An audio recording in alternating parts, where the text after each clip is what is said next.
Inilah perahu jong. Perahu kecil tanpa awak ini masih populer sebagai permainan rakyat di wilayah Provinsi Kepulauan Riau.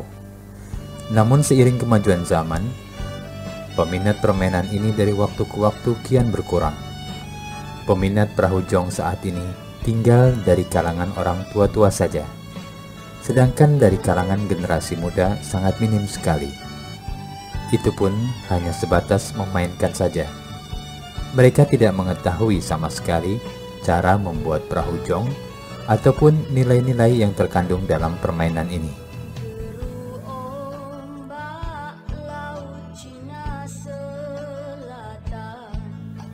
Sejak kapan mulai adanya permainan jong ini? Tidak ada yang mengetahuinya dengan pasti.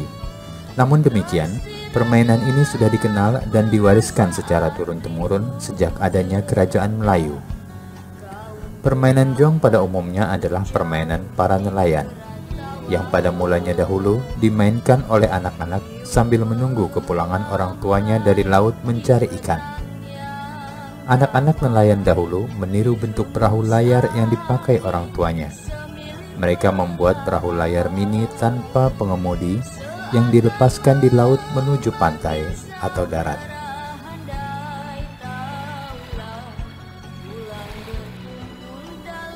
Pada perkembangannya, permainan ini tidak saja dimainkan oleh anak-anak, melainkan juga oleh orang dewasa. Para nelayan memainkan jong apabila mereka tidak pergi melaut, terutama pada waktu angin sangat kencang. Mereka memainkan jong untuk mengisi waktu luang agar tidak bosan di rumah. Untuk memainkan jong tidaklah mudah, dibutuhkan keterampilan khusus. Selain diperlukan perahu yang seimbang agar tidak tenggelam atau oleng, juga pengetahuan tentang angin. Apabila tidak menguasainya, jong akan terbawa arus ombak dan tidak akan berjalan lancar. Permainan jong tidak dapat dimainkan sembarang waktu. Permainan ini hanya dapat dimainkan apabila ada angin kencang. Oleh sebab itu, jong ramai dimainkan oleh masyarakat Melayu pada waktu musim utara dan pada musim selatan. Pada musim ini, arah angin bertiup dari laut ke darat. Permainan jong dimainkan oleh para nelayan pada siang dan sore hari.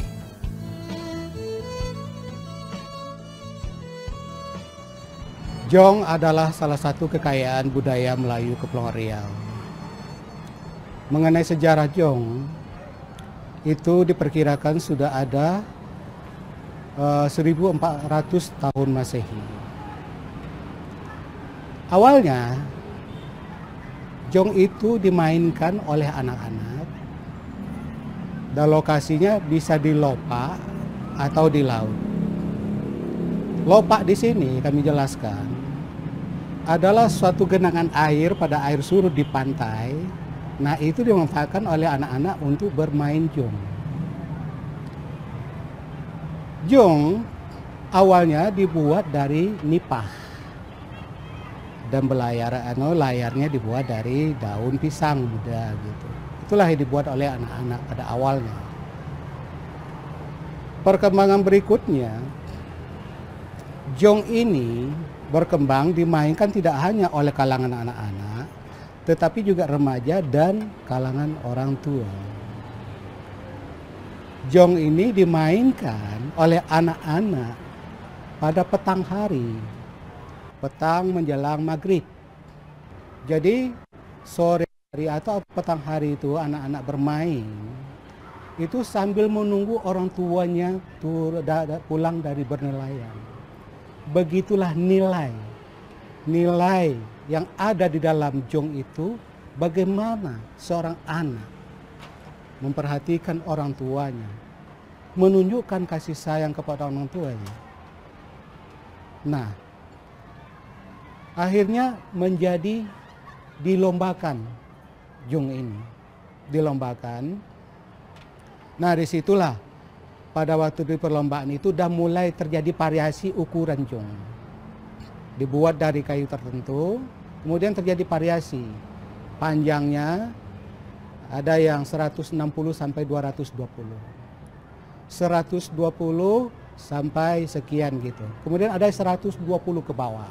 Jadi bervariasi panjangnya jong. Begitu juga kalau bervariasi panjangnya, bervariasi pula lebarnya.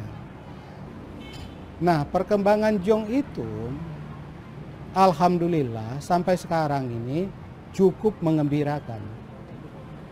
Perlombaan-perlombaan itu sudah sejak lama dilakukan oleh masyarakat Kepulauan Riau. Di antaranya dari Lingga, dari Kabupaten Karimun, Kabupaten Bintan. Nah, itu sangat luar biasa perkembangan jong. Lomba jong itu, anak-anak bermain jong itu antara bulan Agustus, November, Desember. Dia melihat situasi angin dan melihat letak geografis. Di sini masyarakat kearifan itu menyesuaikan dengan lokasi geografis keberadaan mereka. Kearifan yang terlihat di situ.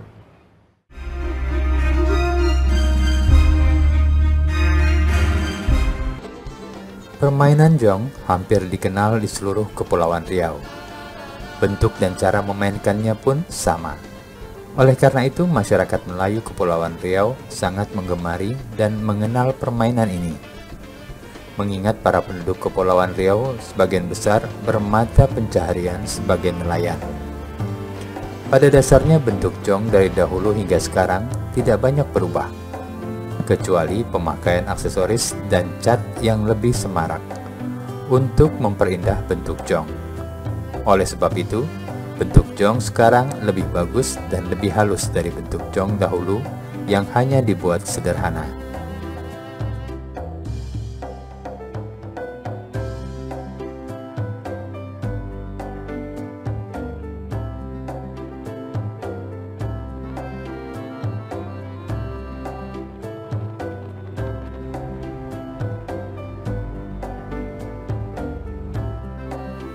Jong terbuat dari kayu yang sangat ringan. Biasanya masyarakat seakan memilih kayu pulai untuk bahan jong.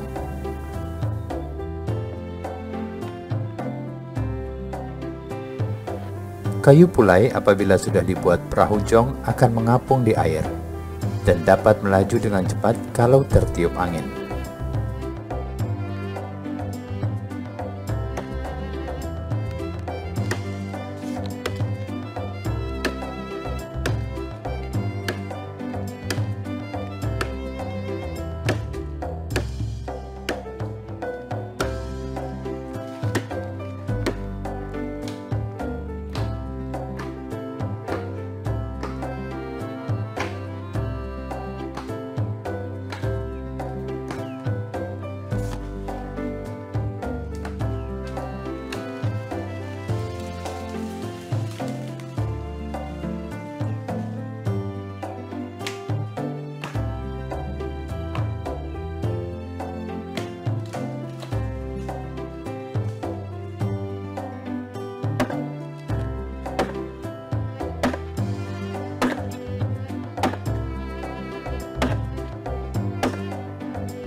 Proses pembuatan jong tidak terlalu rumit, seperti membuat alat permainan yang lain.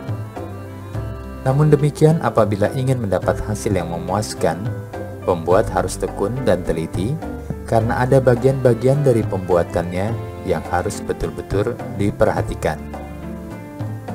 Cara membuatnya dapat dikatakan mudah, dan alat-alat yang dipergunakannya juga sederhana, seperti parang, kapak, gergaji, pahat, paku, amplas, cat, dan palu. Dari awal itu kan awalnya kita nebang kayu, namanya kayu pulai. Nah, lepas itu habis kita potong kayu itu, kita bawa pulang, langsung kita bikin. Nah, terus itu kita bikin dasarnya dulu, udah jadi dipasang saut, dipasang apa, di amplas. Nah, terus itu udah kira-kira udah cukup, tipis, ringan. Ya mungkin kita ukur seimbangnya itu, dibikin layarnya itu, dan juga dibikin KT, dan juga batang KT juga KT yang juga bikin langsung. Tuh. Menurut orang tua saya bikin ya kayak gitulah, gitu kan. Nah, tapi kalau bentuk sautnya itu mungkin bisa kita rubah, gitu kan. Nah, atau model yang lama atau yang sekarang kita rubah.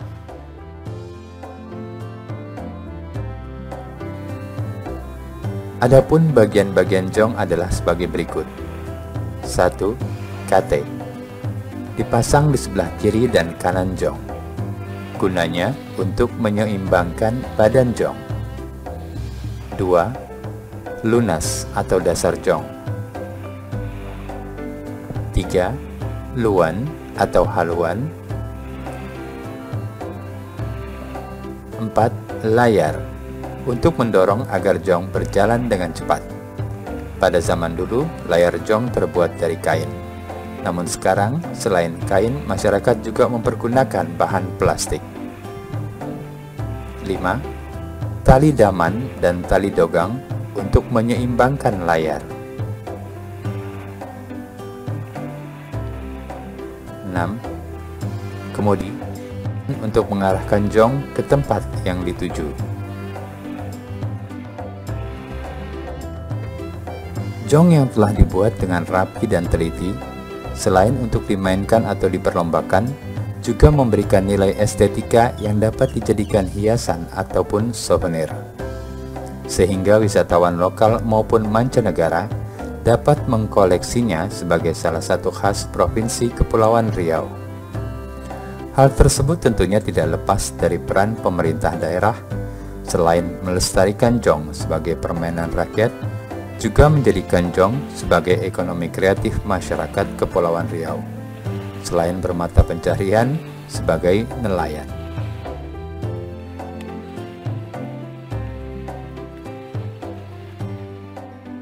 Saya mengenal jong ini dari usia kelas 4 SD gitu.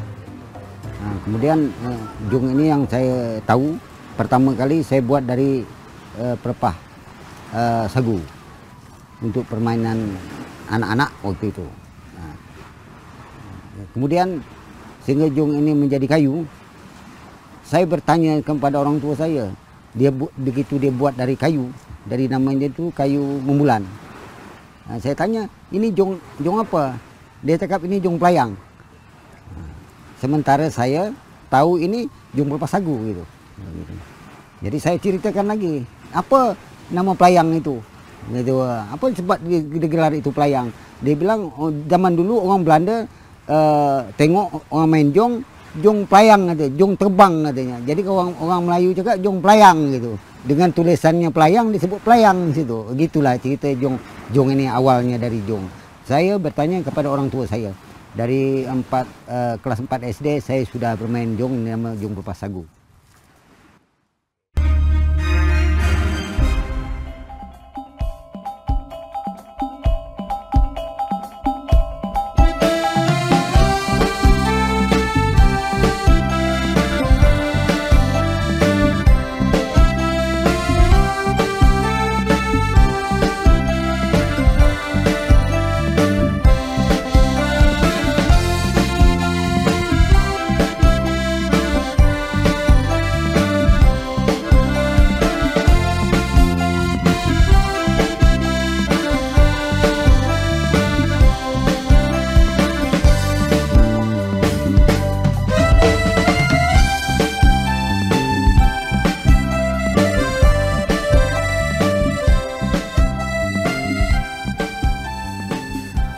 Belakangan ini hampir di setiap daerah di wilayah Provinsi Kepulauan Riau setiap tahunnya menyelenggarakan lomba perahu jong,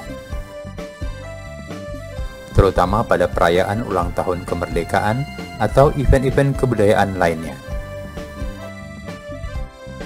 Dalam perlombaan, para pemain jong hanya meluncurkan jong dari tengah laut menuju pantai. Jarak yang harus ditempuh oleh setiap jong ditetapkan kurang lebih 500 meter dari pantai. Adapun jong yang paling dulu sampai di pantai dinyatakan sebagai pemenang atau juara lomba.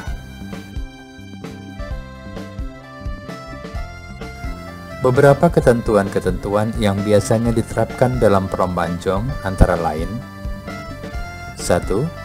Jalan jong harus lurus, tidak boleh menyimpang dari jalur yang telah ditetapkan.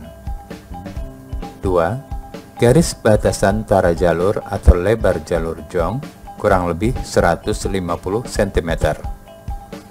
3. Jong yang keluar dari garis batas atau tumbang dalam perlombaan dinyatakan kalah atau gugur. 4. Jikalau terdapat jong yang rusak, tidak boleh diperbaiki selama pertandingan. 5. Jong yang menang adalah yang dapat memasuki finish atau tiba di pantai yang telah ditentukan.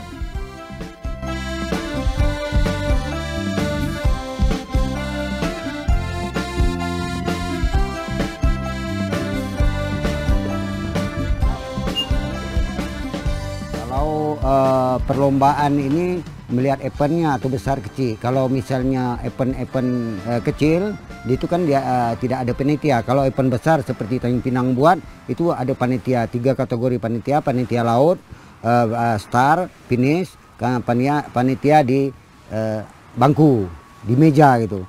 Jadi 3 kategori panitia. Itu permainan jong ini. Kemudian dalam kategori jong kecil, sedang dan besar. Itu saja yang dipermainkan. Kemudian melihat keadaan angin, siklon alam, sepertinya angin selatan itu tidak ada hujan, anginnya merata, kemudian airnya stabil, tidak seperti musim-musim lainnya. Itu diadakan untuk permain jong. Jadi diperlombakan pada hari-hari yang tertentu seperti hari-hari besar, ya 17 Agustus contohnya. Umum itu 17 Agustus, kemudian yang dimain itu untuk latihan-latihan aja orang, gitu. Memang ada peraturan, misalnya dalam jong kategori sedang lah kita katakan, itu 100 buah. 100 buah itu biasanya dimain itu 10 kali lepas. Diambil 1, 2, 3. Itu untuk babak penyelisihan. Setelah dilepas 10 tadi 5 kali buah, itu ada 15 jong. Nah, 15 jong ini dibagi 2. 1 diambil 1, 2, 3 lagi, dan 1 finalnya diambil 1, 2, 3, 4. Arti kata mengambil juara 1 dan harapan 1 juara 4 tadi. Itulah permainannya. Karena jong ini ada yang berminat, ada yang banyak yang berminat jong ini, minta buat souvenir itu sekecil mungkin supaya mereka dapat dan dibuka-buka supaya mereka dapat dibawa keluar. Ini permintaan orang-orang luar untuk jong ini. Dan kategori yang sedang atau yang kecil itu yang bisa dipermainkan ada juga. Seperti orang-orang dari Malaysia, Singapura itu beli di sini juga, diambil itu jong itu. Nah, dibeli ya. Nah. Sementara karena permintaan kayu pulai yang dibuat, gitu. Itu kalau seandainya orang meminta dengan cara kayu lain selain dari pulai, itu boleh, tidak ada masalah yang namanya jong. Sehingga karakter jong budayanya tidak berubah, budaya Melayu, Kepulauan Riau khususnya. Gitu. Jong sebagai salah satu khasanah budaya tentunya harus dilestarikan secara turun-temurun, sehingga jong tetap lestari dan tidak punah ditelan zaman. Bukan hanya pemerintah, budayawan, tokoh masyarakat, maupun kalangan tertentu saja, tetapi pelestarian budaya dan nilai-nilai yang terkandung di dalamnya adalah tanggung jawab semua rakyat Indonesia yang beragam suku dan istiadatnya. Jong akan selalu di hati masyarakat Kepulauan Riau. Ibarat kata pepatah, tak lapuk dek hujan, tak lekang dek panas. Demikianlah Jong sebagai warisan budaya kita semua.